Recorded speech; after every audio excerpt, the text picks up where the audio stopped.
Tidak terasa, 12 tahun sudah tragedi jebolnya bendungan Situ Gintung di Cirende, Ciputat Timur, Tangerang Selatan berlalu. Masih teringat betapa paniknya semua orang ketika bendungan yang dibangun sejak zaman kolonial Belanda itu memberi dampak yang dahsyat, luluh lantakan wilayah seluas 10 hektar.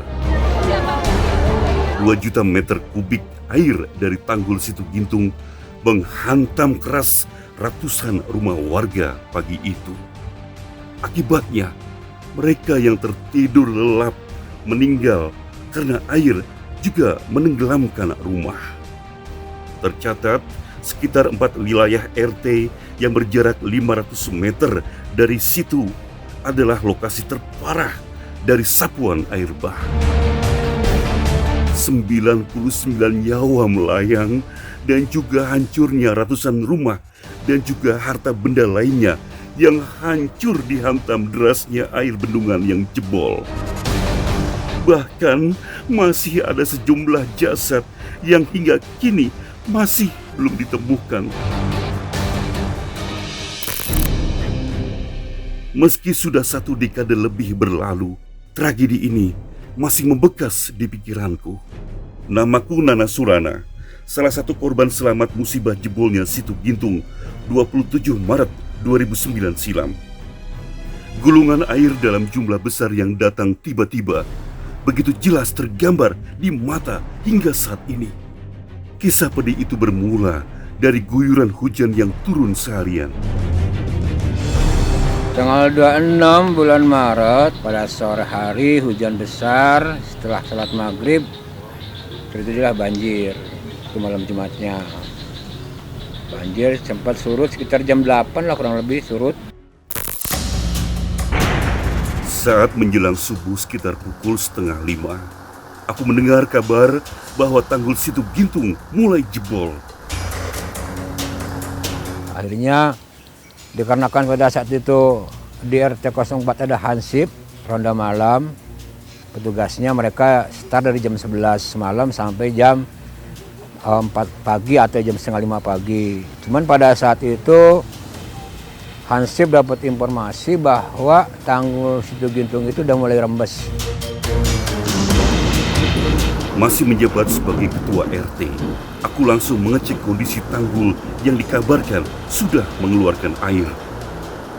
Dan benar saja, Situ Gintung sudah bocor. Aku harus segera mengabarkan kepada warga. Namun, belum sempat aku menyebarkan berita, situ seluas 21 hektar ini menumpahkan air bercampur material tanah dan lumpur. Gak lama kemudian, setelah mereka bicara memberitahu bahwa tanggul jebol Situ Gintung mau jebol, ternyata air sudah datang. 27 Maret 2009, pagi itu gulungan air berkekuatan dahsyat menyapu semua yang ada di hadapannya. Pada saat air datang, itu saya sempat mendengar bongkahan-bongkahan saling bertabrakan, bunyi kayak semacam orang gimana ya, masang petasan lah gitu, dar-dor gitu. Jadi kita pada saat itu terdengar suara itu sama gemuruh air. Menyadari air bah yang segera datang, aku langsung ingat kepada keluargaku. Akhirnya saya membangunkan keluarga, ya istri termasuk anak 3 dan keluarga yang lain karena rumah saya itu satu kelompok ya, keluarga semua. Akhirnya adik-adik saya bangunkan, mereka menyelamatkan diri. Bahkan ada beberapa keluarga yang menyelamatkan diri ke kampus Universitas Muhammadiyah. Menyadari ada yang tidak beres, Supriyati, istriku, segera bangun dan membawa anak-anak untuk mengungsi. Saya itu terbangun dengar suara hansip, saya manggil-manggil kan, langsung saya bangun, katanya saya jebol kan, nah, terus saya lari, sementara itu saya larinya ke bawah rumah, lantai bawah. Pas belum masuk tuh air gitu, saya buka aja pintu, saudara-saudara saya lihat pada lari ke atas, saudara-saudara saya itu. Terus nggak lama itu air udah masuk ke dalam rumah, gitu kan, kenceng suara. Saat itu memang dengar suara gemuruhnya kenceng. Situasi benar-benar menyudutkan keluargaku di ambang kematian. Air mulai naik hingga ke lantai 2. Istriku, Supriyati, masih terus berjuang berusaha mendorong ibuku yang dalam kondisi sakit dan lemah, sehingga sudah tidak mampu lagi untuk menaiki tangga.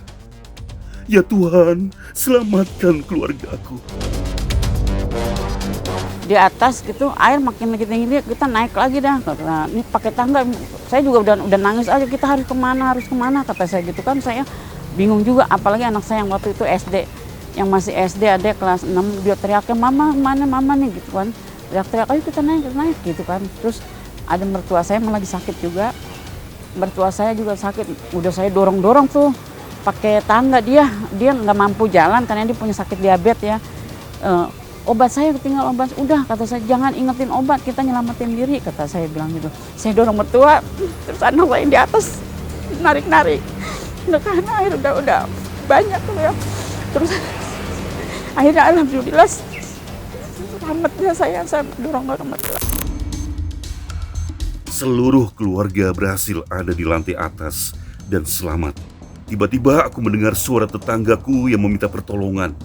Bersamaan dengan air yang menyerupai gelombang tsunami itu terus berdatangan. Itu ada warga 2 orang, dia minta tolong. Dia minta tolong, akhirnya saya ambil kusen pintu, saya lemparin ke dia karena udah ada air, jadi kusen pintu kan agak ngambang, agak enteng. Akhirnya saya suruh pegang keris, saya tarik ke rumah saya. Alhamdulillah itu dua-dua sama saat itu. Akhirnya alhamdulillah pada saat itu mereka selamat. Sobat penyintas, air semakin tinggi. Saatnya aku juga menyelamatkan diri bersama keluargaku. Namun, aku terpeleset. Aku berusaha agar tidak tenggelam dan segera menyelamatkan diri. Cuman saya kepleset karena pada saat itu kan bukan air bening, airnya kotor kan, lumpur. Saya kepleset, nyebur saya akhirnya kan, saya juga sempat ke air juga, nggak jauh sih, paling kurang lebih 1 meter lah. Tapi alhamdulillah diselamatin sama anak saya pada saat itu. Dalam kondisi subuh dan listrik yang padam, 7 orang dari kami bertahan di lantai atas rumah. Kami pun pasrah, tidak tahu apa yang harus dilakukan, kecuali memohon pertolongan Tuhan. Tanpa henti kami berdoa, menunggu semoga air surut dan segera keluar dari sini. Kurang lebih 1,5 jam dah. Kurang lebih 1,5 jam. Karena saya berprinsip begini, saya berprinsip pada saat itu saya ada posisi di atas genteng itu, saya pikir air saya itu pasti ada habisnya, nggak seperti air laut kan gitu ya. Itulah di situ saya prinsipnya. Sekitar jam 7 pagi, kami berhasil dievakuasi oleh warga dan para relawan. Sekitar jam 7 kali ya, pagi, saya langsung di keluarga dievakuasi ke kampus dulu ya. Setelah dari kampus, sempat dijemput sama warga, pakai mobil angkot ke rumah warga di sini di atas, di rumah Pak RT yang sekarang. Cuman saya nggak ikut bareng sama evakuasi keluarga karena saya pada saat itu nungguin warga yang meninggal yang kena musibah itu gitu. Jadi sampai saat itu saya nggak langsung ikut dievakuasi gitu. Akibat musibah ini, aku harus kehilangan harta benda dan juga hampir kehilangan keluarga. Semuanya hampir tak tersisa, hanya sepeda motor tua yang bisa aku selamatkan. Itu motor saya, air belum datang, saya dorong, begitu saya dorong air datang, saya tinggal motor gitu aja. Saya selamatkan diri sendiri. Kurang lebih sekitar 3 meter kali yang dorong motor ya, dari rumah ke luar gitu. Ya cukup jauh sih, agak nanjak lagi. Pada saat saya dorong motor, nggak datar kayak gini, agak nanjak. Rasanya trauma sempat menghantui. Ketakutan akan terulangnya kejadian musibah air bah Situ Gintung terus terfikir. Sebagian tetanggaku harus kehilangan keluarga mereka. Situ Gintung menyapu. Ya kalau ya mungkin pada saat masih jarak waktu setahun 2 tahun masih trauma lah kan gitu. Kalau sekarang kita dianggap musibah kan kita pelajari ya musibah kan bukan di kita aja kan di tempat lain juga kena musibah juga kan gitu. Sama-sama kita ya yang penting tinggal ke depannya aja kita mau menjalani lagi. Sobat penyintas, 12 tahun berlalu. Situ Gintung kini berubah wajah menjadi lebih ramah. Bantaran tanggul yang dibangun oleh Belanda pada tahun 1930-an sudah direnovasi menjadi lebih kokoh. Kawasan pinggiran bahkan dimanfaatkan untuk ajang rekreasi. Namun, bagaimanapun catatan besar dibuat, kondisi tanggul, hujan besar, dan alih fungsi lahan sekitar menjadi penyebab bencana air bah yang menorehkan catatan sejarah musibah di kota Tangerang Selatan. Sobat penyintas, berkaca pada kejadian ini, sebuah pelajaran bisa kita ambil agar kita lebih jeli ketika memilih lokasi hunian. Beragam faktor ancaman termasuk bencana alam tentunya wajib menjadi bahan pertimbangan. Semoga musibah Situ Gintung tidak terulang.